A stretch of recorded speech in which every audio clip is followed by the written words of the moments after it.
my name's Dr. Jim Duff, and it's my pleasure to introduce the portable altitude chamber to you.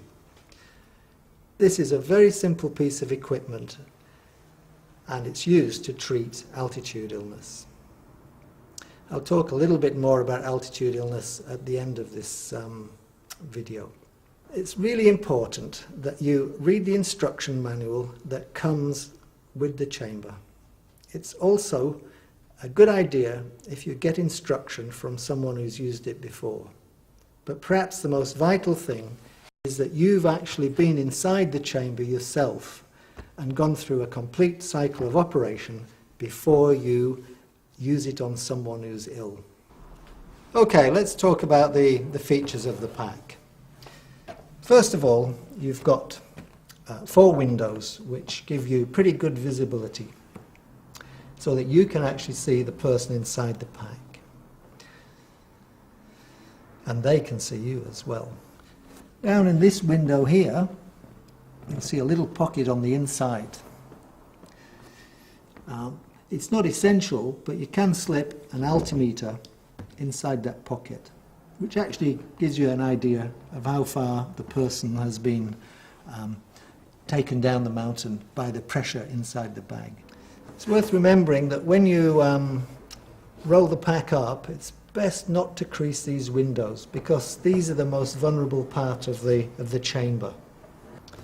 The second thing to notice is this zip, an airtight zip, which goes a long way round the pack itself. When you first get the pack, the zip is quite stiff, but it soon becomes much freer. Perhaps the most important thing to remember about this is that you actually, when you're letting somebody in and out of the pack, you've actually got to draw it right round and open it completely, because obviously if you don't and someone gets in and out of the bag, then there's a tremendous strain on the teeth of the zip and you can ruin it. Also, you'll notice that in case you lose the instruction manual, that the most important instructions are actually printed on the chamber wall. As well as that, there's a very interesting little graph which tells you, once you've got the chamber fully pressurized, how much descent you've achieved. On this side is the starting altitude where you actually are, and then once pressurized it will show you along the bottom what kind of descent you've achieved for the person inside the chamber. So let's run through the process of putting somebody who's got acute mountain sickness, pulmonary or cerebral edema into the portable altitude chamber. First of all, you've got to prepare the pack itself for the job. So let's get you into the bag.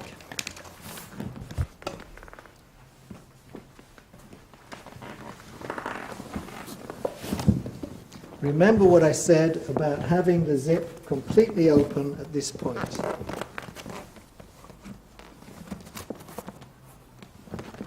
Now, a very good point here is that you ask the person to bring up their knees and separate them and hold the bag off their face with their hands.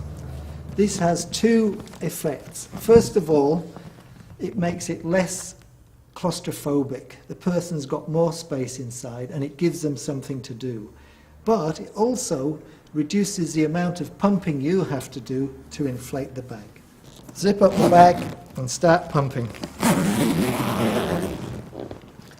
Rapidly to begin with.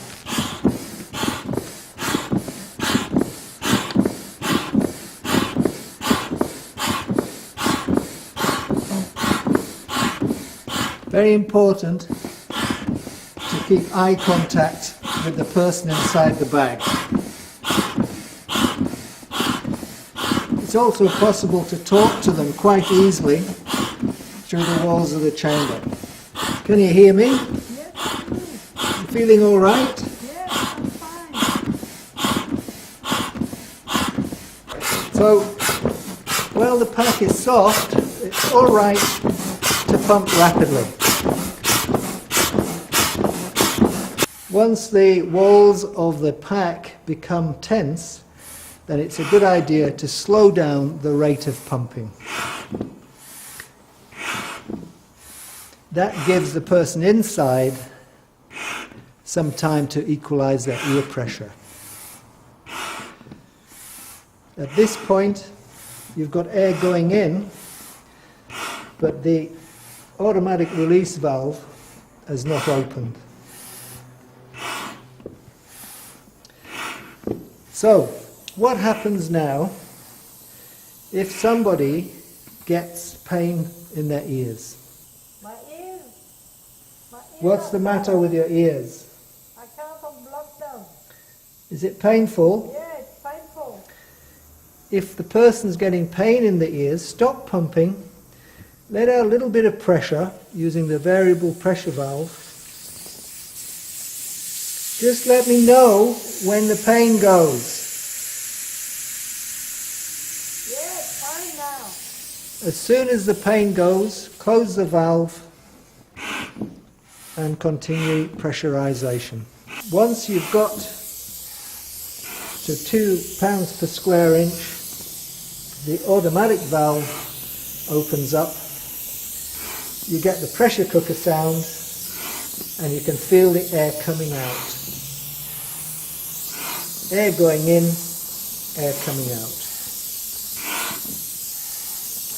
You can now reduce the rate of pumping to once every 5 seconds.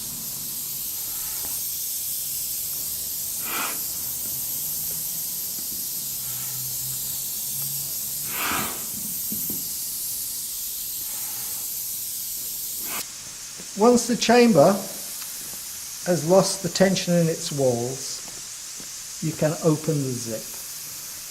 I usually do this by standing across it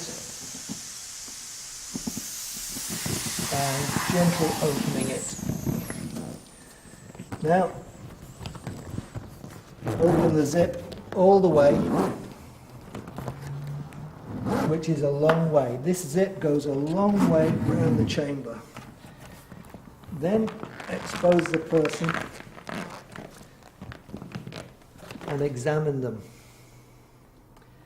It's often a good idea to keep them in the bag, either lying down, or you can, if they're more comfortable, they might want to sit up.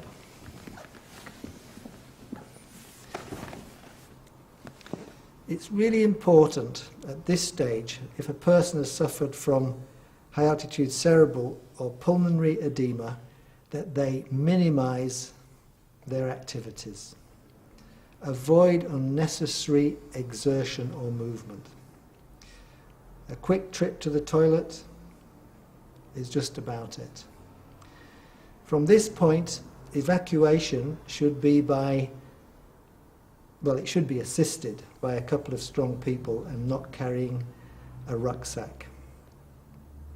If they get sick during the descent, then stop and put them back into the portable altitude chamber until their symptoms have settled down again. How are you feeling? Fine. So what is altitude illness? It basically consists of 3 distinct problems. The first is acute mountain sickness, and then the next is high altitude cerebral edema, where water accumulates on the brain. And finally, high altitude pulmonary edema, where water accumulates on the lungs. The first of these problems, acute mountain sickness, actually is quite common and is a sign that you're not acclimatizing to the lack of oxygen at altitude. Altitude illness begins above an altitude of 2,000 meters. In fact, the symptoms become really common above 2,500 meters. In acute mountain sickness, the symptoms are basically a headache with one or more of these symptoms: tiredness and fatigue, nausea, loss of appetite, or dizziness. As I said, by resting or even descending a little bit, these symptoms will wear off, usually within a few hours, but it can take up to 3 or 4 days for some people who are slow acclimatizers. So you can see that for some people the pack has a use for abolishing these symptoms of acute mountain sickness if people are proving slow to acclimatize. Apart from this, Diamox, acetazolamide, has proved itself very useful to speed up acclimatization in those people that are having difficulties. If these symptoms are ignored and the person with acute mountain sickness continues to ascend, then high altitude cerebral edema may develop, in which case the headache becomes much more severe. It doesn't respond to simple painkillers like paracetamol or ibuprofen, and other symptoms appear as well. The nausea may become severe and the person can start vomiting. They become extremely tired, and also they become ataxic. Ataxia basically means clumsiness. They lose the ability to tie their shoelaces or pack their rucksack. They find it difficult to walk, and they start to fall over. If you don't treat these symptoms seriously and get the person down to lower altitude, they can die. Using the portable altitude chamber or oxygen from a cylinder, or a combination of both, is an alternative to descent if that is not possible straight away, or if the person is too sick to start the descent. Finally, there is a drug called dexamethasone which can be used to combat the symptoms of high altitude cerebral edema. But this takes many, many hours to actually start to act. Here's an actual case of high altitude cerebral edema. You can see from this picture that this is a very unhappy person with a severe headache. And now they're having treatment in a portable altitude chamber which is tilted at the head end to make them feel more comfortable.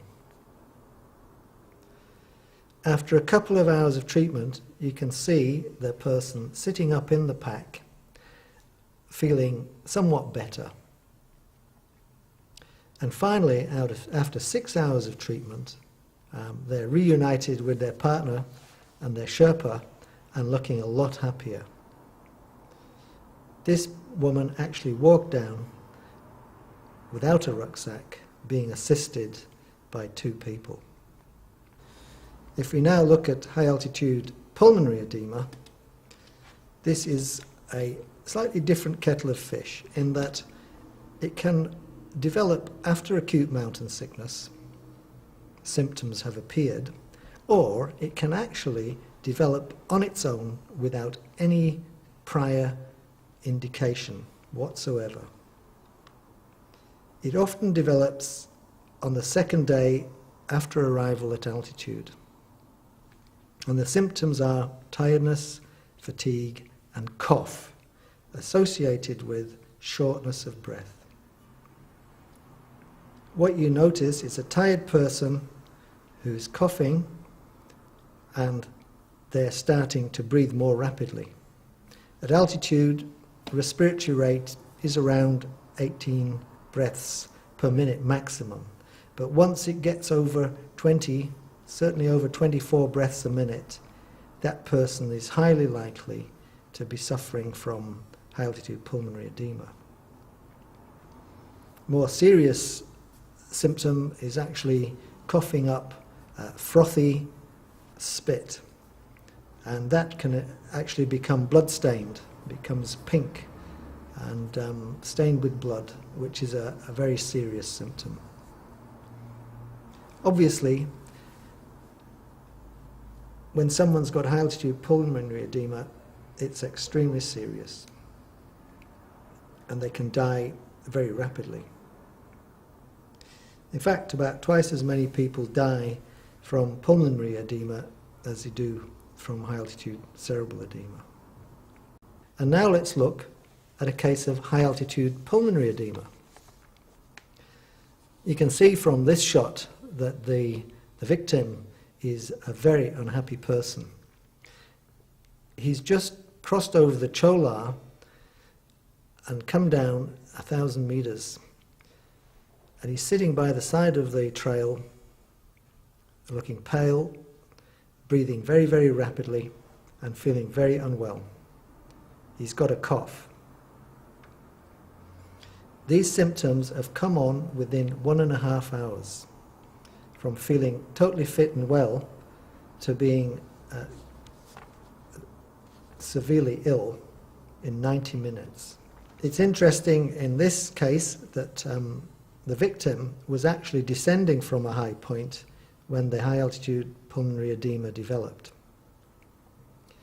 He was put in the portable altitude chamber.